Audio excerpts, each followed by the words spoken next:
Alhamdulillahi wassalatu wassalamu ala rasulillah amma ba'd. Assalamualaikum warahmatullahi ta'ala wabarakatuh. Una sa lahat ay nagpapasalamat sa Allah at naway ang kapayapaan, pagpapala ng Allah ay mapasa kanyang propeta na si Muhammad sallallahu alaihi wasallam, sa kanyang pamilya, mga kasamahan at sa lahat ng mga taong tumahak sa matuwid na landas hanggang sa huling araw. Muli mga magulang, mga kapatid sa pananampalataya, ipagpapatuloy na naman natin yung pag-aaral tungkol sa buhay o talambuhay ng mga propeta ng Allah subhanahu wa ta'ala. At matapos nating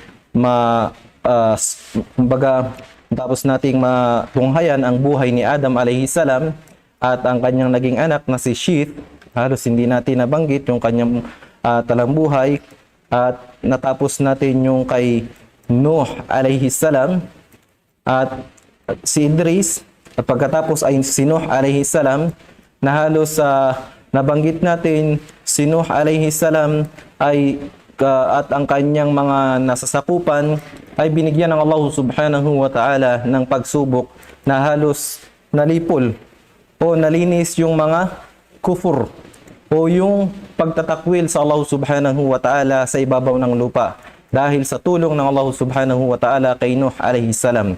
At naiulat na halos 150 araw na naglalayag o patuloy na ang arko ni Nuh alayhi salam sa ibabaw ng dagat ay patuloy na itong inaanod ng tubig, hanggang sa ang arko na ito ay makarating at dumaong sa Jabal al-Judi o Mount al-Judi, na ito ay matatagpuan sa Turkey. At ayon sa mga scholar, si Nuh alayhi salam sa kabila ng 1,000, kulang-kulang 1,000 taon na kanyang pagdadawa sa kanyang kaum o sa kanyang nasasakupan kung saan siya pinadala ng Allah subhanahu wa ta'ala, ay halos ang sumama lamang sa kanya doon sa arko ay mayroong 3 riwaya o 3 narration kung ilan ang bilang ng mga tao o individual na nakasama ni Nuh alayhi salam, na nangangahulugan na sila lamang yung naging samara o yung kumbaga sila lamang yung talagang buong puso na tinanggap ang da'wah ni Nuh alayhi salam. Ayon kay Ibn Abbas radiyallahu anhuma, naiulat na halos 80 individuals lamang o 80 kalalakihan kasamang ng kanilang mga asawa ang nakasama. At ayon sa pangalawang riwaya, na ito ay ang bilang nila ay halos 72 katao lamang. At yung pangatlong riwaya, nasa pagitan ng 10 hanggang sa 12 tao lamang yung nakasama ni Nuh alayhi salam. La ilaha illallah. So tingnan natin, yan yung isa sa mga ang aral na maaari nating makuha doon, ay ang propetang ito, ang sugong ito ng Allah subhanahu wa ta'ala na si Nuh alayhi salam, ginugol ang kanyang buong buhay, kahit pa yung huling parte ng kanyang buhay. Sinabi nga, ayon nga na sinabi natin, na siya ay nagbigay ng tagubilin. Sabi ni Nuh alayhi salam, kayo ay inuutusan ko ng 2 bagay, at kayo ay pinagbabawalan ko sa 2 bagay. Ano yung 2 bagay na ipinag-utos ni Nuh alayhi salam? Ang pagsasabi ng la ilaha illallah at pagsasabi ng subhanallahi wa bihamdi. Sapagkat sinabi niya, kung ilalagay nyo, sinabi niya sa kanyang anak, o aking anak, kung ilalagay yung la ilaha illallah sa isang tangan ng timbangan, at yung buong mundo at lahat ng bagay na nasa pagitan ng kalangitan at kalupaan ay ilalagay sa kabilang tangan o sa kabilang lalagyan ng timbangan, ay mas magiging mabigat pa rin ang la ilaha illallah.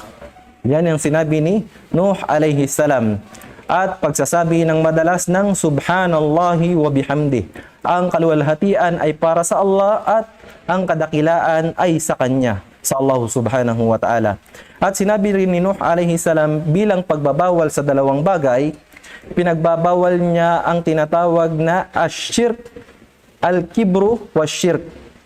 O kaya sa ibang yung al-kibru wa shirk. Ibig sabihin ay ang pagtatambal sa Allah subhanahu wa ta'ala, nakabaliktaran ng la ilaha illallah. Ito yung pagsamba sa ibang Diyos-Diyosan maliban sa Allah subhanahu wa ta'ala. Pagkilala sa kanila, pagdudua, pagsamba, pagsasala, pagkatay sa ibang Diyos-Diyosan maliban sa Allah subhanahu wa ta'ala. Ito ang ipinagbawal ni Nuh alayhi salam sa kanyang anak. At yung ikalawa ay ang pagbabawal niya ng kibir o yung pagmamataas ng tao. Itinanong ng anak ni Nuh alayhi salam sa kanyang ama, "O aking ama, tunay na ang tao ay ninanais niyang magkaroon ng magandang tsinelas, nais niyang magkaroon ng magandang damit, nais niyang magkaroon ng malinis at kumbaga komportabling pangangatawan." Sabi ni Nuh, hindi yan ang tinutukoy sa pagmamataas.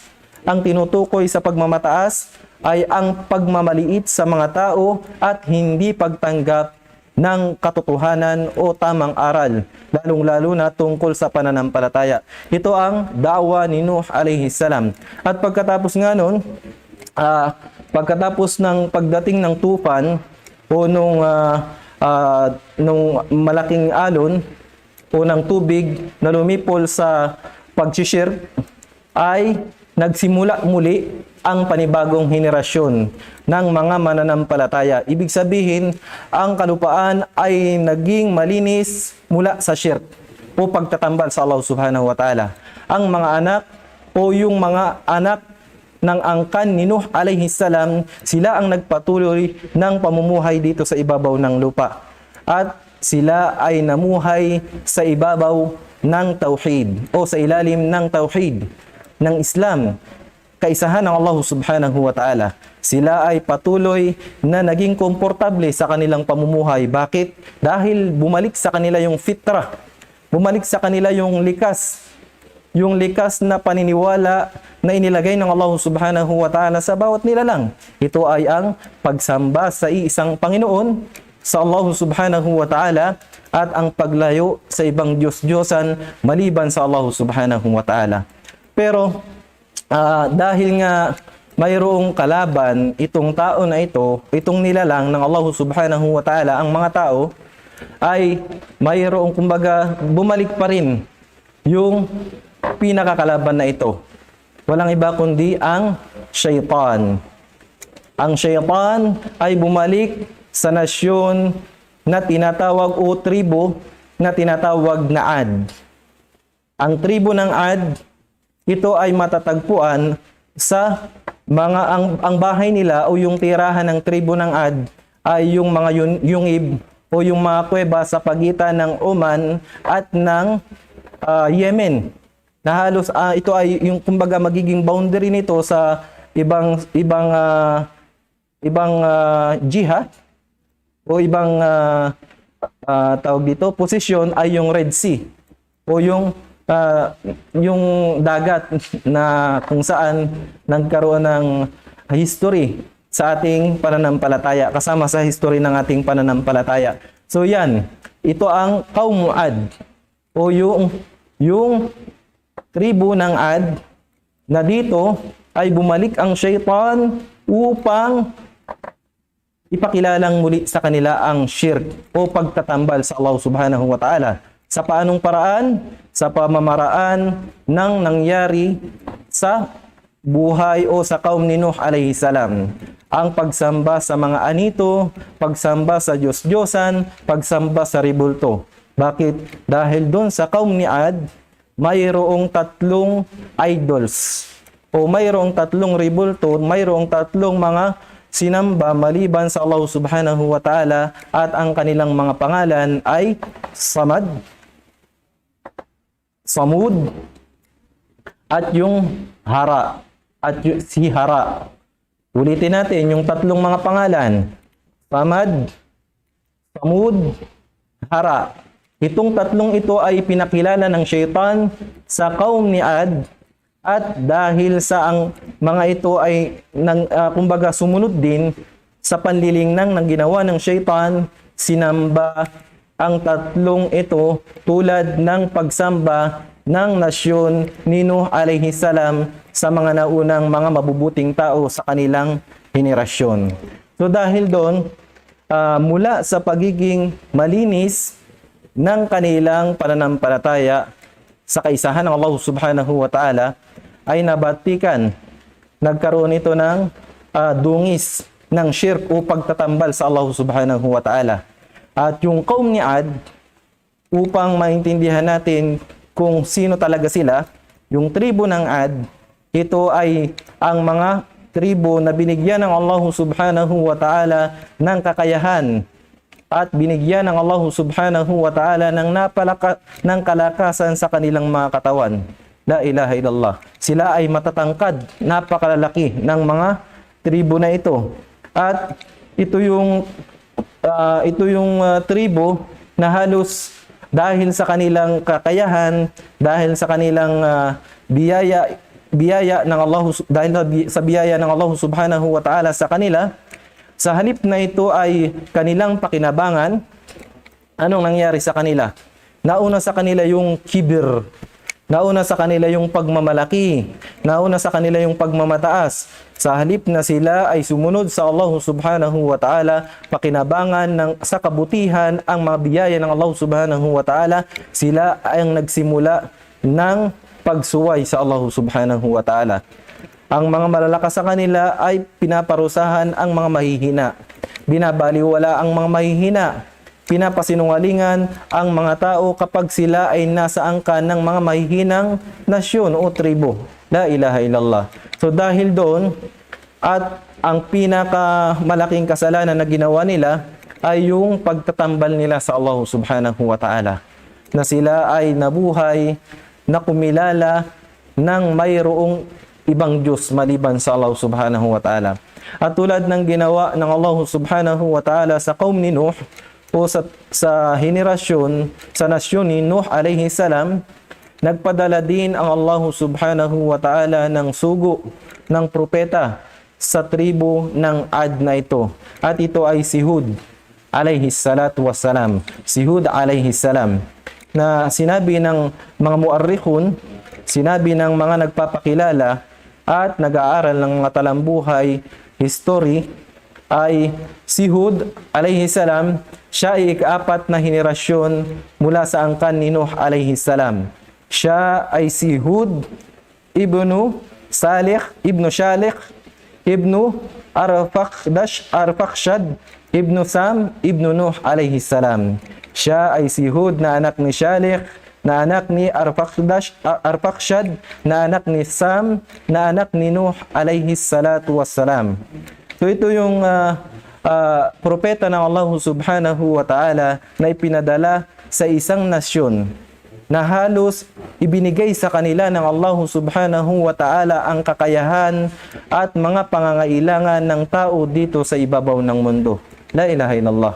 Si Hud ay nagsabi sa kanyang nasyon, so tulad ng mga propeta na nauna, tulad ni Adam alayhi salam, tulad ni Idris, tulad ni Nuh alayhi salam, ang una niyang sinabi sa kanyang nasyon, sa kanyang nasasakupan, sa kaum ni Ad, o kaum ng Ad, qala ya qaumi ibudullaha ma lakum min ilahin ghairuh afala tattaqun. Sabi ni Hud alayhi salam, o aking nasyon, sambahin ninyo ang Allah. Walang ibang Diyos na dapat sambahin maliban lamang sa Allah subhanahu wa ta'ala. Hindi ba kayo nag-iisip? Ito ang una at huling mga binibitawang salita ng bawat propeta ng Allah subhanahu wa ta'ala. Ang pagsamba sa kaisahan ng Allah subhanahu wa ta'ala at ang pagpapalayo sa mga Diyos-Diyosang kinikilala maliban sa Allah subhanahu wa ta'ala. Kung tutunghayan natin, kung titingnan natin ang kataga na ginamit ni Hud alayhi salam, napaka hinahon, napaka ganda, at napakalumanay ng pag-aanyaya ni Hud alayhi salam. Subalit anong sinabi? O ano ang ginawa ng mga kaum ni Ad o ng nasyon ng Ad? Sila ay tumalikod kay Hud alayhi salam. Sila ay nagmataas, bagkus minaliit pa nila ang da'wa na ito, ang sugo, ang propeta ng Allah subhanahu wa ta'ala, at kanilang sinabi, Inna lanaraka fi safaha wa inna lanadhunnuka minal kadhibin. Sabi ng tribong ito ng Ad, O Hud, tunay na nakikita kita o nakikita ka namin na ikaw ay wala sa tamang isipan. At nakikita ka namin na ikaw ay isa sa mga sinungaling. Ito ang sinabi ng kaum ng tribo ng Ad na ito. La ilaha illallah. Sa kabila ng pagkalumanay ng kagandahang pamamaraan ni Hud alayhi salam, ito ang iginanti. Ito ang iniresponse ng kaum na Ad na ito. At pagkatapos, bilang isang sugo ng Allah subhanahu wa ta'ala na nagpapatuloy ng kanyang da'wa sa kanyang kaum, sinagot muli ni Hud ang kanyang nasasakupan, ang kaum o yung tribo ng Ad. Sabi ni Hud, Qala ya qawmi laysa bi safaha walakinni rasulun min rabbil alamin uballighukum risalati rabbi wa ana lakum nasihun amin. Sabi ni Hud, O aking nasyon, tunay na wala sa akin yung sinasabi nyo na maling kaisipan o walang tamang kaisipan. Ang aking isipan ay nasa matuwid na isipan, sabi ni Hud alayhi salam. At ako ay sugo ng Allah, sugo ng Panginoon ng sanlibutan. Ipaparating ko sa inyo ang mga kapahayagan mula sa aking Panginoon, mula sa Allah subhanahu wa ta'ala. At ako ay isang malumanay at nagpapaalala para sa inyo. Ibig sabihin, si Hud alayhi salam, siya ay walang ibang ginagawa kundi ang pagpaparating at pag-aanyaya lamang sa kanila, sa kaum ng Ad, bilang pagsunod sa Allah subhanahu wa ta'ala. At ito ang gawain ng lahat ng mga propeta ng Allah subhanahu wa ta'ala. Si Hud ay tapat na nag-anyaya sa kanila. Tapat siya at buong pusong inialay ang lahat ng kanyang ginagawa para lamang sa Allah subhanahu wa ta'ala. Katulad ni Nuh alayhi salam. Kaya sabi niya, Ya qawmi la as'alukum alayhi ajra.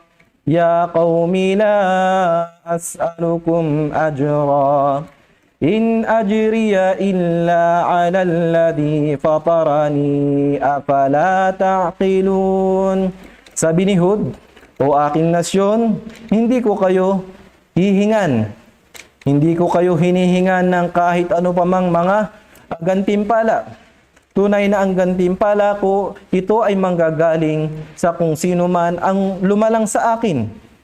Kung sino man ang lumikha sa akin. At hindi nyo ba ito naiisip? Ito ang sabi ni Hud alayhi salam. At nagpaalala din si Hud alayhi salam sa mga biyaya ng Allah subhanahu wa ta'ala sa kaum na ito, sa kaum na Ad.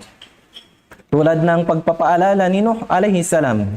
Kumbaga, ang pamamaraan ng mga propeta ay halos iisa o ang pattern nila ay pare-pareho. Bakit? Dahil itong lahat ng ito ay mula sa Allah subhanahu wa ta'ala. Ang pagpapakilala sa kaisahan ng Allah subhanahu wa ta'ala, paglayo sa mga Diyos-Diyosan, ang pagpapaalam sa kanila na ang pagdadawa o pag-aanyaya na kanilang ginagawa, ito ay hindi nila ginagawa para sa mga makamundong bagay. Ganito ang mga propeta at sugo ng Allah subhanahu wa ta'ala. At sila ay nagpapaalala ng mga biyaya ng Allah subhanahu wa ta'ala sa bawat nilalang na kanilang dinadawahan o pinapaliwanagan.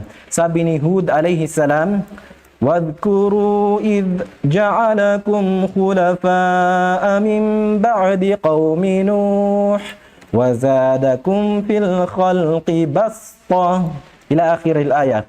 Sinabi ni Hud alayhi salam, at inyong alalahanin pagkatapos kayong piliin ng Allah subhanahu wa ta'ala na mga nasyon na mamamalagi dito sa mundo, pagkatapos ng pagkawala ng mga naunang nasyon sa inyo dahil sa kanilang pagkaligaw, dahil sa kanilang pagtatambal sa Allah subhanahu wa ta'ala.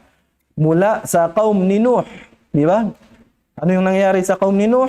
Dahil sa kanilang pagsuway sa Allah subhanahu wa ta'ala, hindi nila pagtanggap sa da'wa ni Nuh alayhi salam, sila ay pinarusahan ng Allah subhanahu wa ta'ala, at pagkatapos kayo na kaum ng Ad ang ipinalit sa kanila.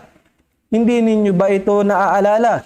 At pagkatapos, dinagdagan pa para sa inyo ng Allah subhanahu wa ta'ala ang kainaman sa paglikha. Ibig sabihin ay mayroon pang karagdagang biyaya na ibinigay sa inyong Allah subhanahu wa ta'ala. At ito nga ay ang lakas ng katawan, kagandahan ng katawan at ang mga kakayahan na ibinigay sa inyo ng Allah subhanahu wa ta'ala. Ano yung mga kakayahan na ibinigay ng Allah subhanahu wa ta'ala sa kaum ng Ad? Sabi ng Allah subhanahu wa ta'ala, أتبنون بكل ريع آية تعبثون وتتخذون مصانع لعلكم تخلدون.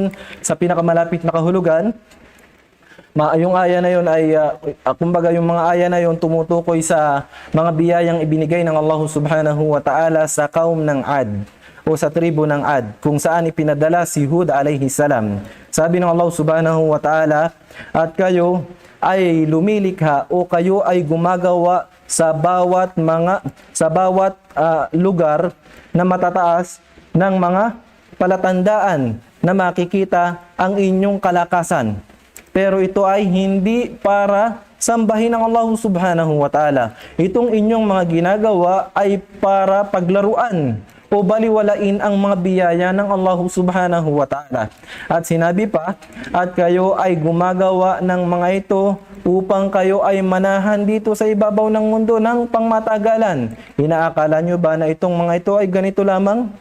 Ito ang sinabi ng Allah subhanahu wa ta'ala na mayroon sa kaum ng Ad.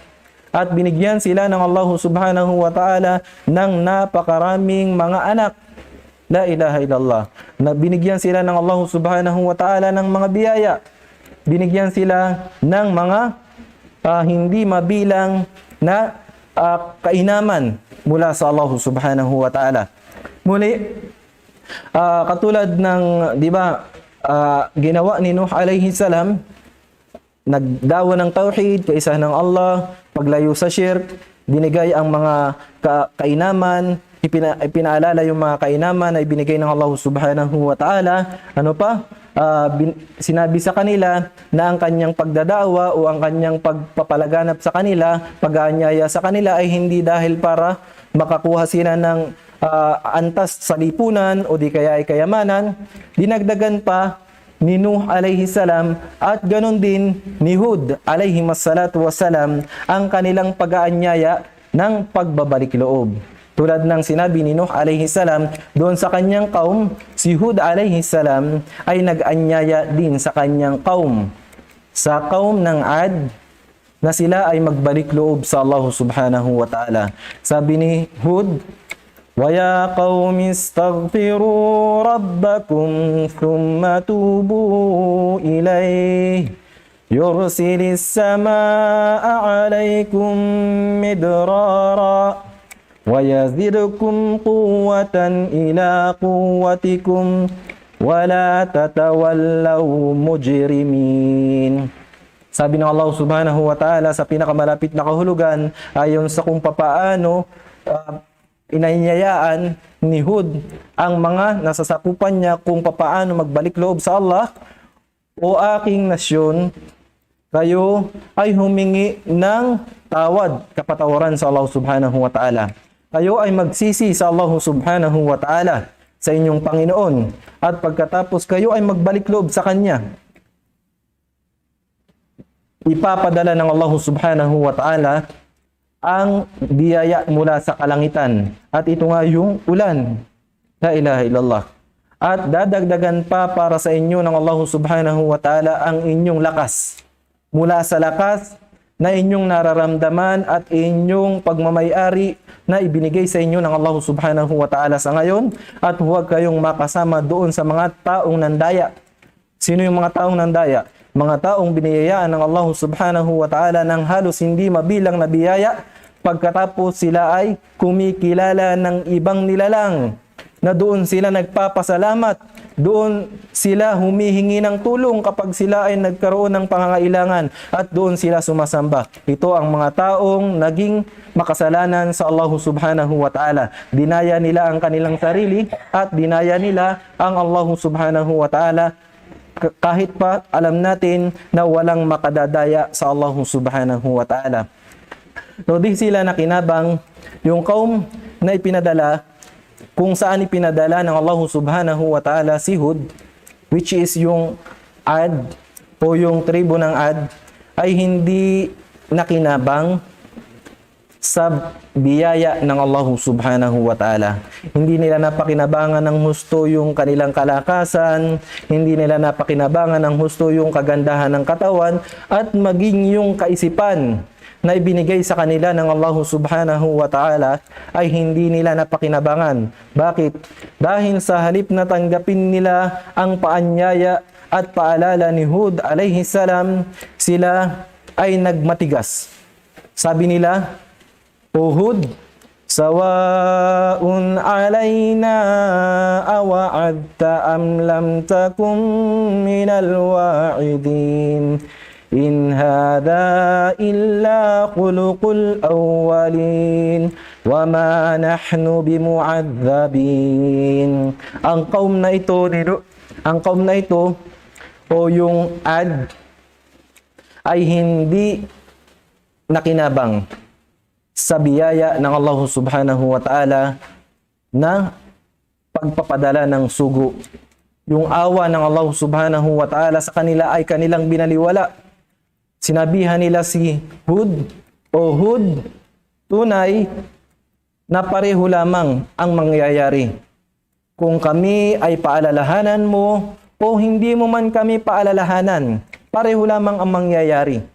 Tunay na ang sinasabi mo, itong lahat ng mga nangyayari ay nangyari na. At ito ay hindi na katulad ng mga nauna. At hindi kami parurusahan." Sabi ito ng kaum ng Ad. Binaliwala nila ang muling pagkabuhay.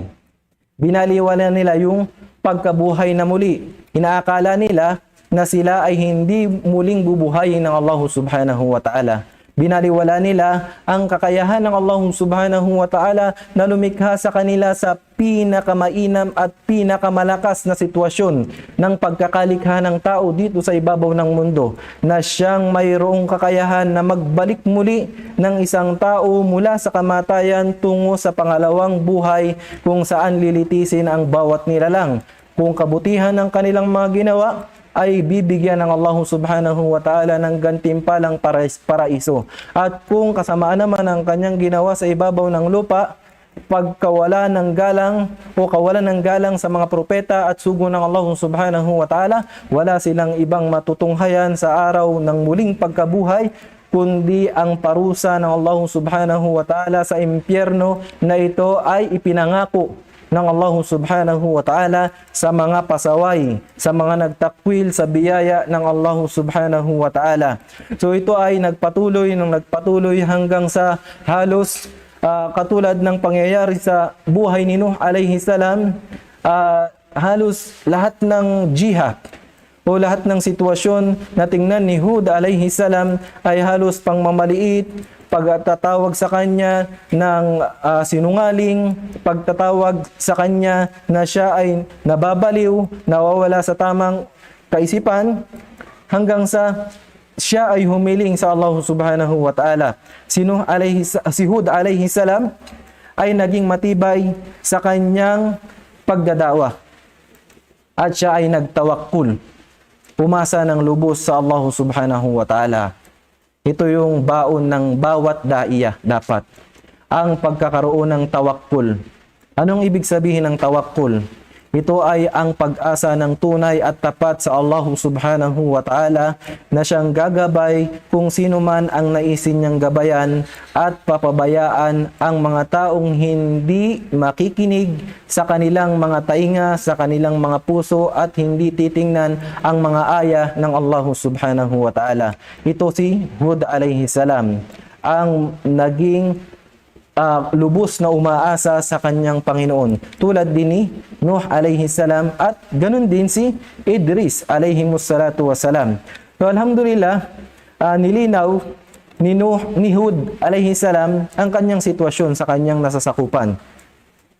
Sa kabila ng kumbaga pagmamaliit ng mga kaum na ito, ng tribo na ito ng Hud, ng Ad kay Hud, dahil sa kanilang inaakalang kakayahan na ito ay pangmatagalan, naging matatag si Hud alayhi salam sa kanyang pagdadawak. Dahil ito ay sunnah ng Allah subhanahu wa ta'ala. Likas na matatagpuan, matutunghayan ng mga daiya, ng mga nagtuturo ng kaisahan ng Allah subhanahu wa ta'ala ang pagsubok sa kanyang mga nasyon.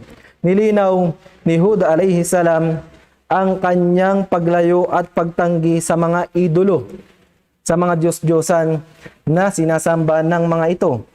So, katulad ng ginawa ni Nuh alayhi salam, sinasabi nila, inni bari'um mimma ta'budun. Ako ay, ang tawag dito, ako ay malayo. Ako ay hindi kasama sa mga taong sumasamba sa iba maliban sa Allah subhanahu wa ta'ala. Ito ang lahat laging sinasamba, laging inuulit at laging nililinaw ng mga sugo ng Allah subhanahu wa ta'ala. Sabi ni Hud alayhi salam, qala inni ushhidullah washhadu anni bari'um mimma tushrikun min dunihi fakiduni jami'an thumma la tudhirun. Sabi ng Allah subhanahu wa ta'ala bilang pagpapakilala ng katibayan ng loob ni Hud alayhi salam sa harapan ng kanyang mga nasasakupan ng tribo ng Ad. Sabi niya, sabihin mo, ako ay sumasaksi at ang Allah subhanahu wa ta'ala ang saksi. At kayo ay sumasaksi na ako ay malayo sa mga ginagawa ninyong pagtatambal sa Allah subhanahu wa ta'ala. Pagtatambal sa iba maliban sa Allah subhanahu wa ta'ala.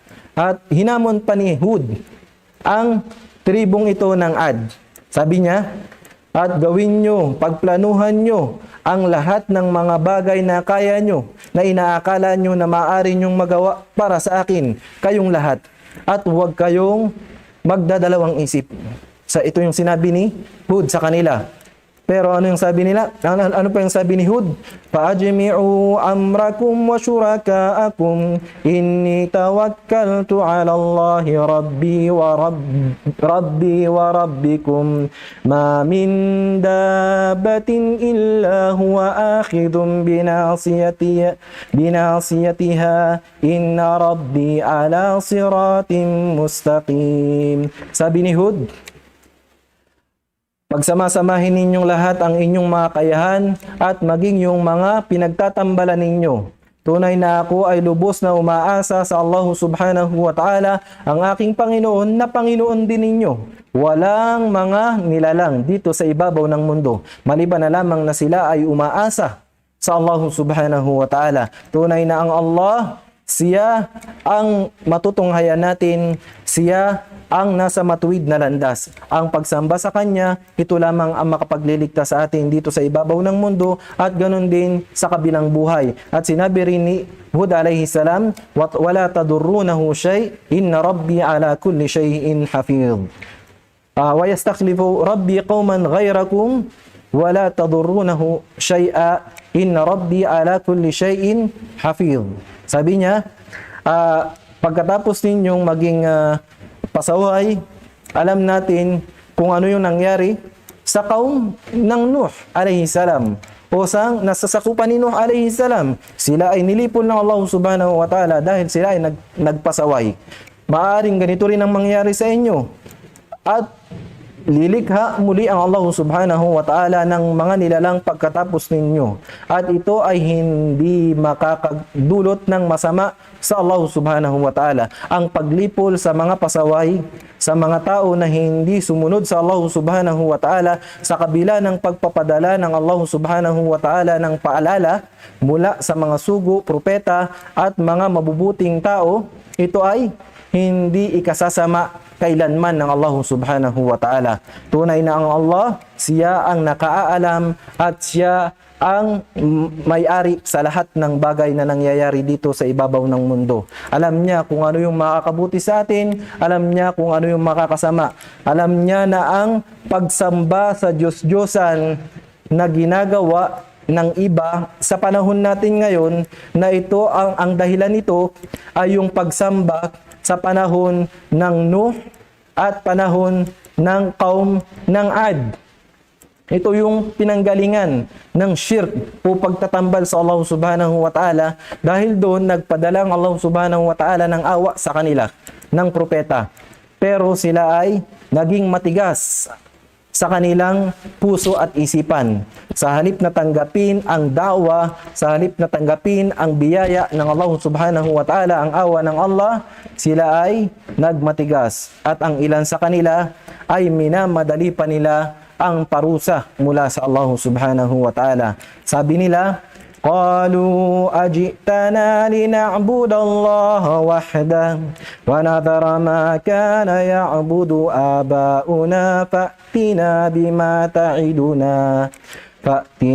بما تعدنا إن كنت من الصادقين. Sabi ng mga pasaway na ito mula sa tribo ng Ad, ikaw ba ay dadating sa amin upang kami ay sumamba sa Allah na nag-iisa at iwanan namin ang mga Diyos-Diyosan na sinasamba ng aming mga ninuno? Dahil dyan, pangyarihin mo na yung parusa, yung iyong ipinangako kung ikaw ay nagsasabi ng katotohanan. So, kumbaga, hinahamon pa nila ang sugo ng Allah subhanahu wa ta'ala na ipakita sa kanila yung ipinangako ng sugo na ito, ni Hud alayhi salam, sa kanila. Na siya ay sugo ng Allah at mayroong kakayahan na siya ay magdua, humingi ng tulong sa Allah subhanahu wa ta'ala. At ganoon nga, sabi nga, ang jawab nila, قال قد وقع عليكم من ربكم رجس وغضب. Sumagot sa kanila si Hud. Sabi ni Hud alayhi salam, tunay na nangyayari na sa inyo ang parusa mula sa inyong Panginoon at ang galit mula sa inyong Panginoon. Nangyayari na. Kayo ba ay ididibatihin nyo ba ako sa mga bagay na nasa kalangitan, sa pamamagitan ng mga Diyos-Diyosan na inyong sinasamba sa ngayon, na hindi naman yan kinikilala ng mga nasa kalangitan? Hindi yan kinikilala ng ating Panginoon. Bagkus ang mga bagay na inyong sinasamba, ito ay hindi sinasang-ayunan ng Allah subhanahu wa ta'ala. Ma nazzarallahu biha min sultan. Hindi ito ipinadala ng Panginoon upang kilalanin dito sa ibabaw ng mundo. Fantadhiru inni ma'akum minal muntadhirin. At kung hinahamon nyo ang Allah subhanahu wa ta'ala sa pamamagitan ng pagtatanong sa isang propeta kung ano ang kaparusahan na kanyang ipinangako, tunay na ako ay naghihintay din. At dahil doon, sabi ni Hud alayhi salam, qala rabbi ansurni bima kadhabun qala amma qalilin la yusbihunna nadimin fattakhadathum الصيحة بالحق فجعلناهم غثاء فبعدا للقوم الظالمين. Humiling si Hud alayhi salam sa kanyang Panginoon sa Allah subhanahu wa ta'ala na siya ay tulungan sa mga bagay na pinapasinungaling sa kanya. At sinabi ng Allah subhanahu wa ta'ala, kakaunti sa kanila ang naging nagsisi sa kanilang mga ginagawa. Dahil doon, sila ay paparusahan ng Allah subhanahu wa ta'ala at tunay na ang awa ng Allah subhanahu wa ta'ala ay malayo sa mga taong naging pabaya, sa mga taong nang daya sa Kanya, at ang awa ng Allah ay matutunghayan lamang ng mga taong naniwala sa Allah subhanahu wa ta'ala. At doon nga, dahil sa dua ni Hud alayhi salam, dumating ang ipinangako ng Allah subhanahu wa ta'ala sa kanila na kaparusahan. Parusa sa isang kaum o sa isang tribo na inaakala nila na sila ang pinakamataas na nilalang. Ano yung parusa na ito? Parusa sa pamamagitan ng isang nilalang ng Allah subhanahu wa ta'ala na halos hindi nakikita at halos hindi nararamdaman kung minsan. Ito ay ang hangin na sinabi ng Allah subhanahu wa ta'ala, فَأَرْسَلْنَا عَلَيْهِمْ رِيحًا صَرْصَرًا فِي أَيَّامٍ نَحِسَاتٍ لِنُذِيقَهُمْ عَذَابَ الْخِزْيِ فِي الْحَيَاةِ الدُّنْيَا وَلَعَذَابُ الْآخِرَةِ أَخْزَى وَهُمْ لَا يُنصَرُونَ. At dahil sa kanilang pagiging pasaway, pinadala ng Allah subhanahu wa ta'ala ang kanilang hinihintay na parusa. Ito ay ang mahigpit, yung malupit na hangin na mayroong malamig, napakalamig na simoy at malakas na tunog sa loob ng 7 araw at sa loob ng 7 gabi at 7 araw na sunod-sunod. At naiulat na pagkatapos ng hangin na ito ay halos walang nakitang buhay doon sa kaum ng Ad. La ilaha illallah. Inakala nila na sila ay mananatili ng matagal dahil sa kanilang kalakasan, dahil sa kanilang mga nagagawa, dahil sa mga bagay na kanilang ay pinagmamalaki. Pero ang totoo, sila ay baliwala sa Allah subhanahu wa ta'ala. Ang lahat ng mga may kakayanan dito sa ibabaw ng mundo ay wala sa paningin ng Allah subhanahu wa ta'ala kung sila ay magtatakwil, kung sila ay shirk, magtatambal sa Allah subhanahu wa ta'ala, tulad ng nangyari sa kaum ng Ad na ito kung kailan at kung saan ipinadala si Hud alayhi salam. At naway nakapulutan natin ng aral ang buhay ni Hud alayhi salam, na inshallah ay pagpapatuloy natin kung ano man yung natitira pa na parte ng kanyang buhay at kung ano yung mga maaari nating makuhang aral sa susunod na linggo inshallah. So hanggang dito na lamang. Barakallahu fikum wa jazakumullahu khairan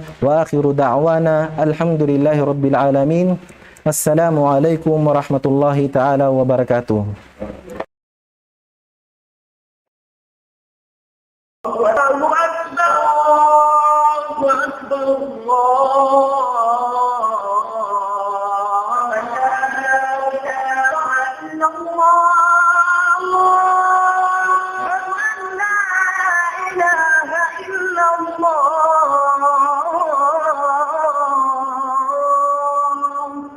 ومن أحسن قولا ممن دعا إلى الله وعمل صالحا وقال إنني من المسلمين.